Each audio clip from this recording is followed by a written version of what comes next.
el descubrimiento de que la información era una mercancía que podía dar grandes ganancias, hizo que afluya a los medios el gran capital. Los románticos buscadores de la verdad que antes dirigían los medios fueron desplazados por hombres de negocios. Ese cambio puede advertirlo con facilidad todo aquel que desde hace años es asiduo visitante de las redacciones de los diarios o de los estudios de radio. En el pasado, los medios estaban instalados en edificios de segunda categoría y disponían de pocas, estrechas y mal acondicionadas habitaciones, llenas de periodistas casi siempre mal vestidos y sin dinero en el bolsillo. Hoy basta con visitar una emisora de televisión perteneciente a las grandes cadenas. Sus edificios son suntuosos palacios llenos de mármoles y espejos. El visitante es conducido por silenciosos pasillos por azafatas deslumbrantes. En estos palacios empieza a concentrarse el poder que antes tenían los presidentes y los jefes del gobierno. El poder está en manos de quien posee un estudio de televisión, o dicho con otras palabras, de quien posee los medios de comunicación.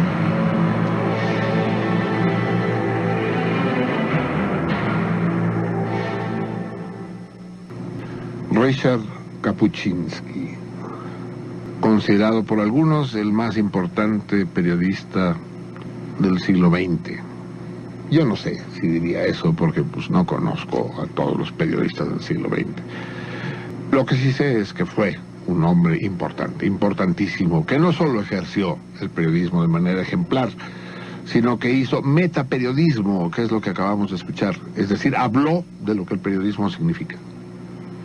Se miró a sí mismo desde arriba y juzgó su empleo con una lucidez, con una clarividencia, con una integridad y sobre todo con una bonomía ejemplares. Autor de una multitud de libros a lo largo de no muy corta vida. Ryszard Kapuscinski morirá mañana miércoles. Así dijeron las agencias de prensa. Que ellos dicen que murió el miércoles, pero pues todavía no es miércoles, morirá. Hoy podemos anunciar la muerte indefectible desde las paradojas estas que nos permiten los meridianos, de este verdadero tótem, no solo del periodismo, sino de la cultura en el mundo. Ryszard Kapuscinski. Hacer radio. Ahora tendrá menos chiste. Será un poco más penoso que antes. No porque Kapuscinski escuchara sentido contrario, lo cual no está excluido, pero porque sabemos que Kapuscinski no lo puede escuchar. Porque sabemos, a partir de ahora, que Kapuscinski no está. El mundo se empobrece. Bien, amigos, así empezamos hoy Sentido Contrario, en la memoria emocionada y que aspira a ser fiel de este maestro de todos nosotros. Hagamos germinar su semilla. El fragmento que escuchamos es de una conferencia que dio Kapuscinski en su última visita a México. Él visitó México en muchas ocasiones. Ya lo escucharon, ya escucharon el español impecable que hablaba, pero hablaba como 12 lenguas igualmente impecables, porque en su oficio de reportero y reportero de guerra visitó un chingo de países, en África, en América Latina.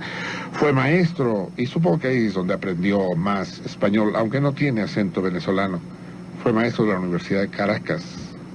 Pero bueno, fue reportero de, ¿qué les diré? El Time de Londres, el New York Times, el Frankfurter Allgemeine Zeitung.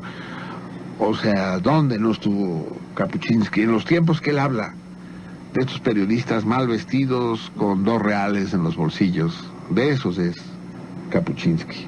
En fin, así iniciamos el programa. Más adelante, cuando ya se haya muerto, cuando ya sea miércoles, volveremos a escuchar otro fragmento de la conferencia de Kapuscinski. Ya es mañana. Ya murió Kapuscinski. Vamos a escuchar un fragmento más que tiene que ver con este que escuchamos al principio sobre el papel actual de la prensa y del oficio del periodista en la conferencia que dio. Es que no tengo el año fechado, pero esto debe haber sido a finales del siglo pasado, en el 99 yo creo, o incluso en el 2000. No se me hagan bola, estoy hablando con propiedad. El 2000 fue el último año del siglo pasado. Por ahí, en la Universidad Iberoamericana. Hubo un tiempo en que esa conferencia Kapuscinski la había dictado obligatoriamente en la UNAM. Pero ya ven, los jesuitas crecen como moho, ¿no? Y fueron ellos los que capturaron al gran Richard Kapuscinski. Escuchemos un fragmento en homenaje a la memoria luminosa de este hombre insignia. El poder está en manos de quien posee un estudio de televisión, o dicho con otras palabras, de quien posee los medios de comunicación. Lo afirman las sangrientas luchas que se liberaron en los últimos años en Budapest, Tbilisi, Vilna y Bakú, cuando los sublevados contra los regímenes antidemocráticos trataron de conquistar los sedes de la televisión en esas capitales. No es casual que no tratasen de tomar los palacios presidenciales ni las sedes de los parlamentos o gobiernos. Desde que se descubrió que la información es una mercancía, dejó de estar suspendida a los criterios tradicionales de autenticidad y la falsedad. Ahora está suspendida a las leyes de mercado. Seguir una rentabilidad máxima y mantener el monopolio. El mundo de los medios se ha agigantado de tal manera que empieza a vivir para sí mismo como ente autosuficiente. La guerra interna que liberan las empresas y sus redes se ha convertido en algo más importante que el mundo que las rodea. Nutridos grupos de enviados corren por el mundo, toman una forma de una gran manada en los que todos vigilan a todos para impedir que la competencia. Los norteamericanos no dejaban acercarse al frente armado. En el mismo momento, en el Mozambique y en Sudán sucedieran cosas terribles, pero a nadie le importaba, porque la manada estaba en el Golfo Pérsico. Algo similar ocurrió en Rusia en 91 durante el golpe. Los acontecimientos auténticamente importantes, las huelgas y manifestaciones, tenían lugar en San Petersburgo, pero el mundo no lo sabía, porque los enviados de todos los medios no se movían de la capital esperando que algo ocurriese en Moscú, donde la calma era casi absoluta.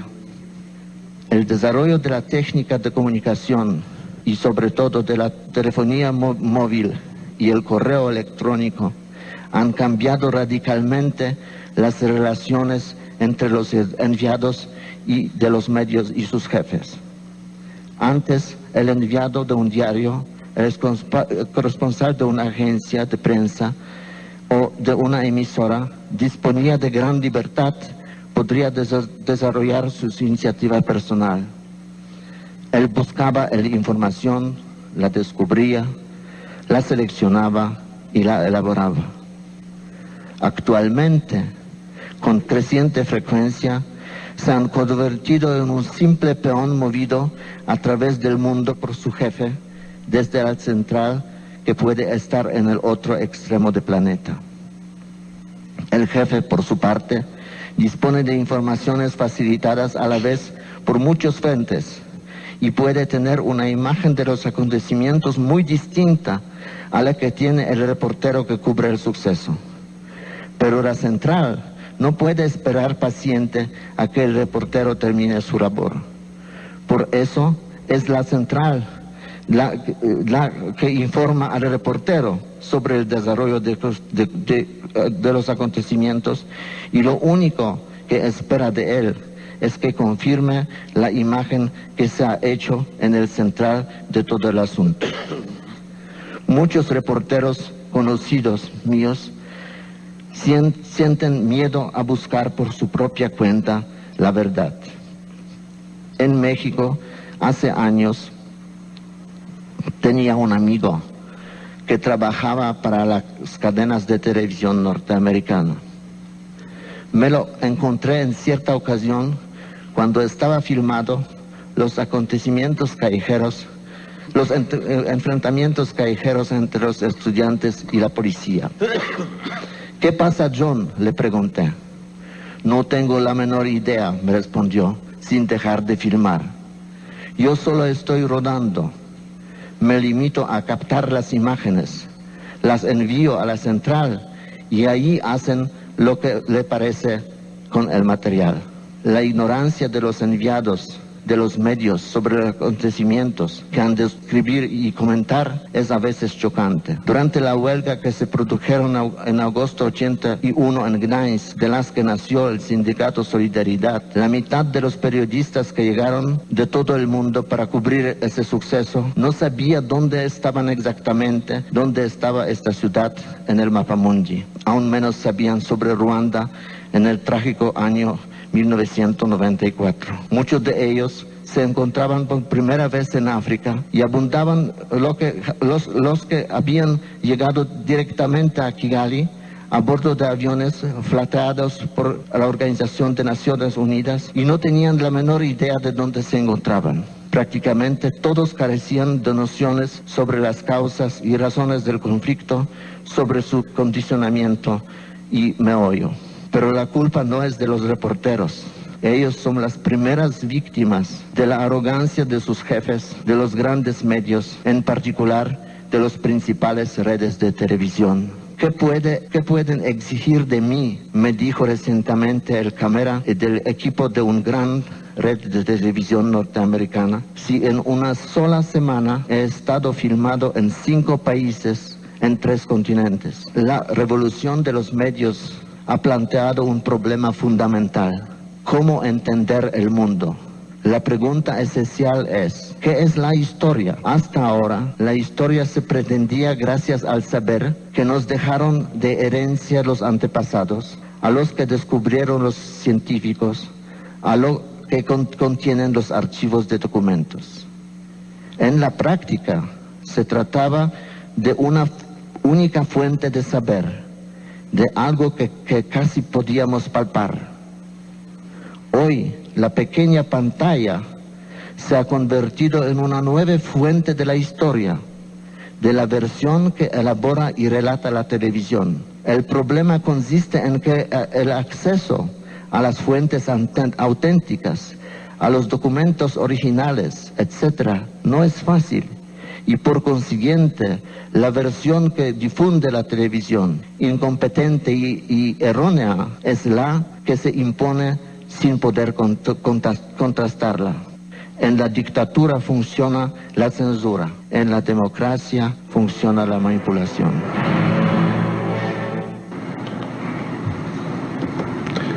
Richard Kapuscinski in memoriam. Qué barbaridad, ¿no? Qué texto y qué manera de expresarlo en este español suyo delicioso y al mismo tiempo preciso. Luego dice que